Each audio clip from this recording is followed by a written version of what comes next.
कांदड़े के आज़ाद कयो, फैसल आराई के आज़ाद कयो, खुदा चुने जे के आज़ाद कयो, साफ दाए के आज़ाद कयो, के आज़ाद कयो, मंगने जे के आज़ाद कयो, शाह के आज़ाद कयो, रज़ा भट्टी के आज़ाद कयो, बुलेबी के आज़ाद कयो, खान सत्ते के आज़ाद कयो, मंगने जे के आज़ाद कयो, शबीर कमरानी के आज़ाद कयो, खान सोरानी के आज़ाद कयो, बल्लूच के आज़ाद कयो, गोगाई के आज़ाद कयो, एजाज दाहे के आज़ाद कयो, दाए मर के आज़ाद कयो, चांडे के आज़ाद कयो, सर्वेज रूहानी के आज़ाद कयो, सागर सिंधी के आज़ाद कयो, निसार चांडे के आज़ाद कयो, चांडे के आज़ाद कयो, अमीन आराई के आज़ाद कयो, खबे गुप्तर कारकुनन के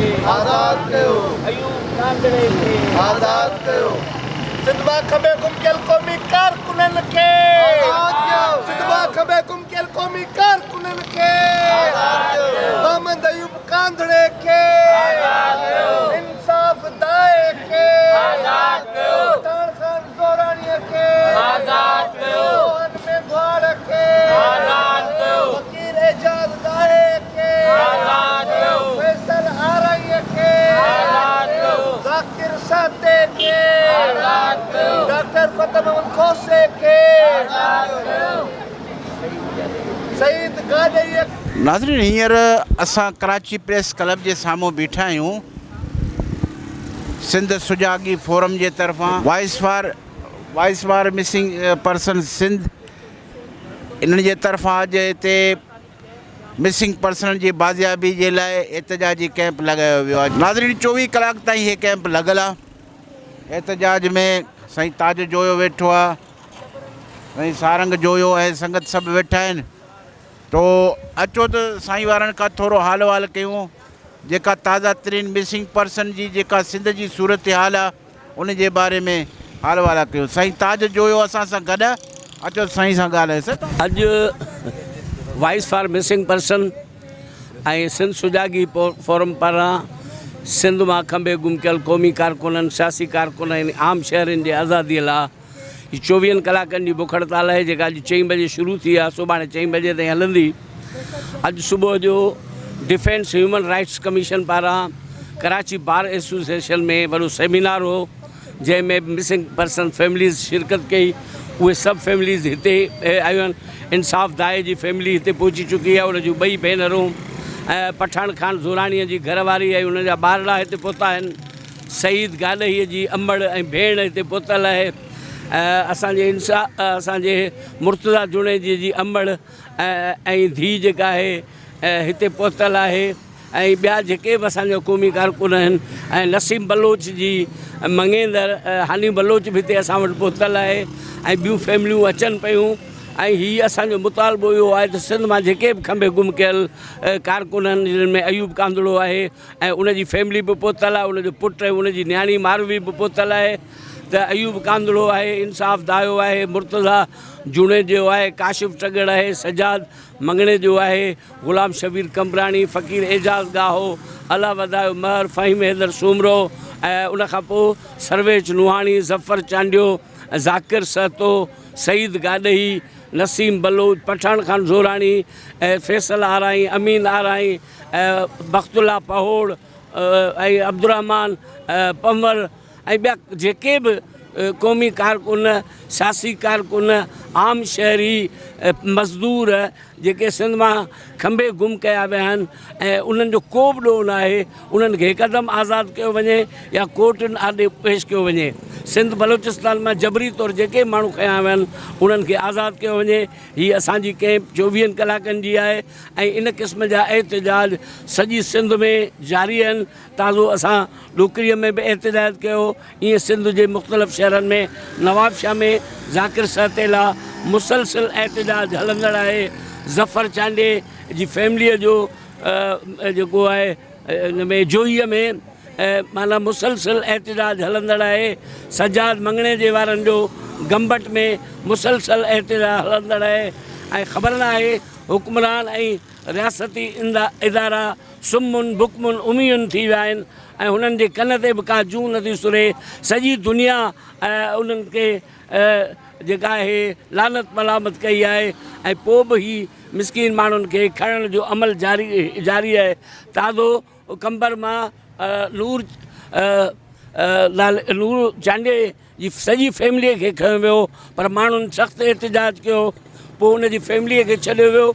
उन्हनि जी नंढड़ी न्याणी धरणो हणी वेही रही त जेसीं ताईं मुंहिंजे पीउ खे आज़ादु, ऐं ख़ुदा जे महिरबानी सां उनजो पीउ बि आज़ादु थियो। उन में सिंध जे वकीलनि, सिंध जे माण्हुनि तमामु वॾो किरदारु अदा कयो आहे। सोशल मीडिया वॾो किरदारु अदा कयो आहे ऐं हिन मामले ते बि सोशल मीडिया वॾो पंहिंजो किरदारु अदा कयो आहे।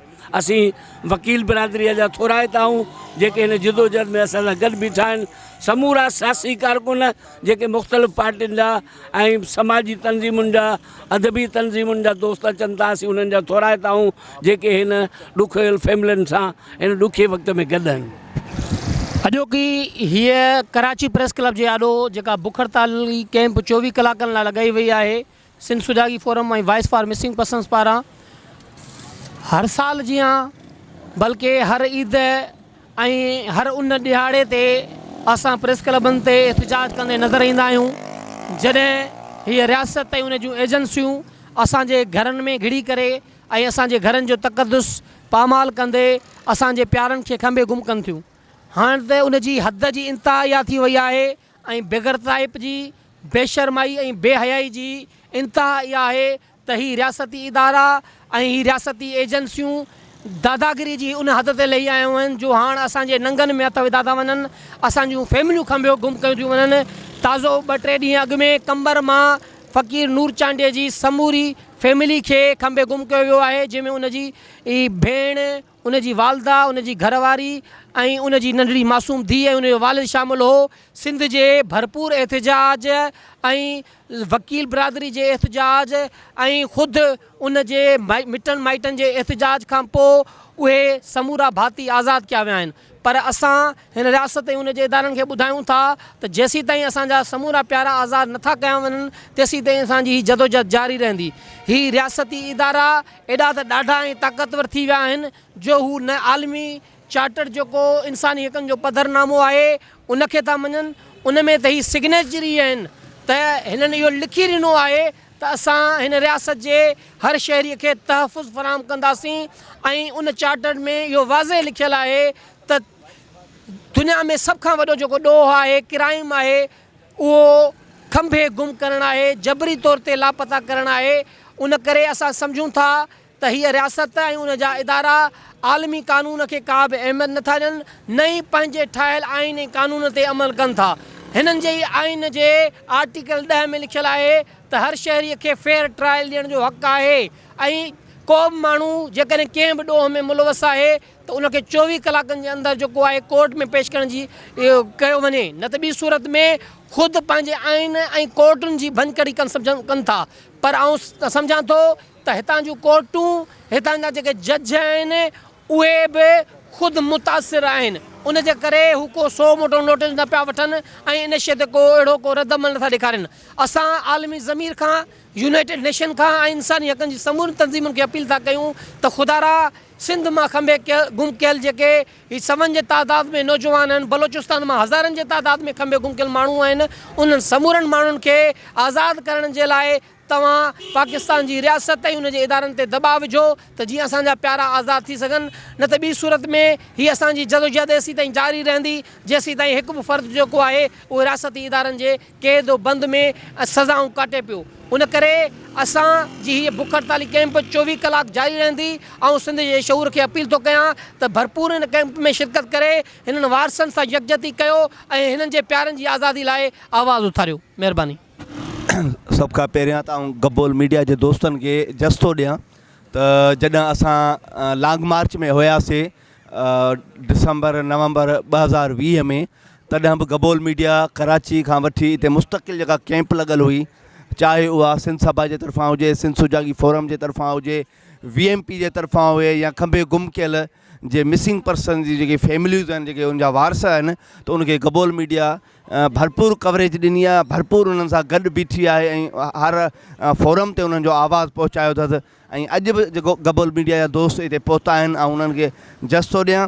उनखां पोइ जेको आहे सो आऊं जस ॾींदुसि सिंध सुजागी फोरम जी क़यादत खे, असांजे बर्क अदीब दानेश्वर साईं ताज जोयो साहिब खे, अदा सारंग जोयो आहे, अदी सुहिणी जोयो आहे, अदी सोरठ लोहार आहे, या जेका बि सिंध सुजागी फोरम ऐं VMP जी जेका क़यादत आहे, जेके मुसलसल कई सालनि खां इन्हनि रोडनि ते, इन्हनि फुटपाथनि ते, पोइ कराची हुजे, हैदराबाद, लाड़काणो, सखर, शिकारपुर, सिंध जो ऐं चवां थो कहिड़ो ज़िलो कहिड़ो शहर न आहे जंहिंमें बुख हड़ताली कैंपूं न लॻियूं हुजनि ऐं जेको आहे सो एहतिजाजी मुज़ाहिरा, मार्च, रैलियूं न थियूं हुजनि।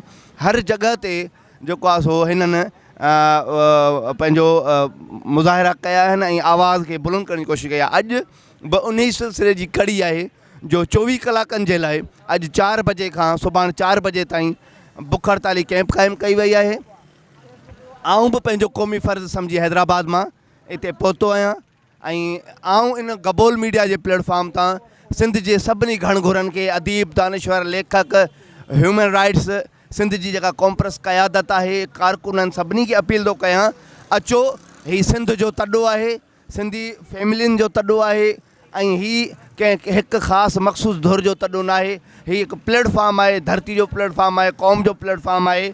अचो हिन में पंहिंजो हिसो ॻंढियो ऐं हीअ जेके असांजे पोयां न्याणियूं वेठियूं आहिनि, बच्चा वेठा आहिनि, बुज़ुर्ग वेठा आहिनि, औरतूं वेठियूं आहिनि, इहे सिंध जूं न्याणियूं आहिनि, धरती ॼायूं आहिनि, जेके सालनि खां रोडनि ते, फुटपाथनि ते, गर्मी सर्दी बारिशनि में दर बदर आहिनि, जिन जो हिकु ई मुतालबो आहे त असांखे पंहिंजा प्यारा मोटाए ॾियो, असांखे पंहिंजा बच्चा मोटाए ॾियो। कंहिंजो वर ग़ाइबु आहे, कंहिंजो पीउ ग़ाइबु आहे, कंहिंजो भाउ ग़ाइबु आहे ऐं सभु जेके हिते इन ई मुतालबे तहत वेठा आहिनि त उन्हनि खे फौरी तौर ते बाज़ियाब कयो वञे। हा, जेकॾहिं तव्हांजी नज़र में गुनहगार आहिनि, उन्हनि को क्राइम कयो आहे, उन्हनि ते के केस आहिनि, तव्हांजी आज़ाद अदलिया आहे जेका तव्हांजे मुताबिक़ आहे न आहे, उहो हिकिड़ो अलॻि बहस आहे। पार्लियामेंट, इदारो, ऐवान, कानून सभु तव्हां वटि आहिनि, सॼो सिस्टम तव्हांजो आहे। त पोइ तव्हां उन्हनि इदारनि में, उन्हनि ऐवाननि में उन्हनि खे पेश कयो ऐं जेको आहे सो उन्हनि ते केस हलायो। घटि में घटि ही जेके मिसिंग पर्सन जूं फैमिलियूं जेके दर बदर आहिनि, उहे उन्हनि खे ॾिसनि त सही त असांजा प्यारा जहिड़ा आहिनि या न। हिकु माण्हू मरी थो वञे त पोइ उहो रोए पिटे अहसासु उनजो थी थो वञे, बाबा ठीकु आहे, पर हाणे हिननि जी त ख़बर बि न आहे, न ही जीअरनि में आहिनि न मुअनि में आहिनि। आख़िर ही किथां जो कानून आहे, किथां जो ही इंसाफ़ आहे त हिकिड़े माण्हू खे जी चादर जी चौदीवारी तक़दुस पायमाल करे बदतरीन उनखे जेको आहे ज़लील रुसवा करे ऐं वरी उनजी का सुनवाई न थी आहे। हींअर बि ताज़ो जी दोस्त ज़िक्र करे विया फ़क़ीर नूर चांडियो की कंबर जे में जेको आहे जंहिंजो घरु आहे उनजी पूरी फैमिली कंबिजी वई। माना हाणे बलोचिस्तान वांगुरु सिंधियुनि जा बि नंग महफ़ूज़ न आहिनि, न्याणियूं महफ़ूज़ न आहिनि, उन्हनि जे चादरनि ताईं हिननि जा हथ पहुची चुका आहिनि।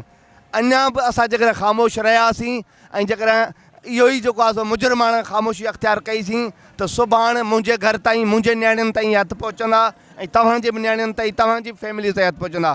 ख़ुदारा हौश खां कमु वठो, अचो ऐं गॾिजी को भरपूर आवाज़ ऐं भरपूर ताक़त सां उन्हनि खे ॿुधायूं त न, सिंधी निंदड़का न आहिनि ऐं हीअ मिसिंग पर्सन जा वारिस असां आहियूं।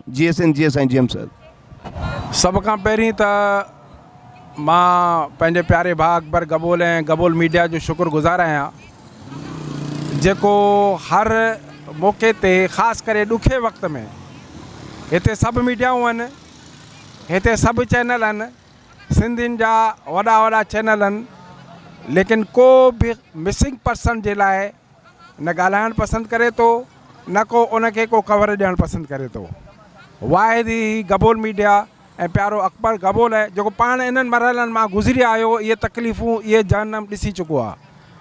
तंहिं करे असां हिते वॉइस ऑफ मिसिंग पर्सन जे सॾ ते पंहिंजे प्यारनि जे लाइ वेठा आहियूं, जेके सालनि खां घुमनि, किन खे 10 साल थिया आहिनि, किन खे 5 साल थिया आहिनि, किन खे साल थियो आहे, उन्हनि जे लाइ वेठा आहियूं। त बाबा ख़ुदारा तव्हां पंहिंजे कानून मुताबिक़, तव्हांजे मुल्क में आइन है, तव्हांजे मुल्क में कानून है, तव्हां उन्हनि खे मैदान ते आणे, तव्हां उन्हनि खे शो करे, तव्हां उन्हनि खे जेके अगरि सज़ा वारा आहिनि त उनखे सज़ा ॾियो।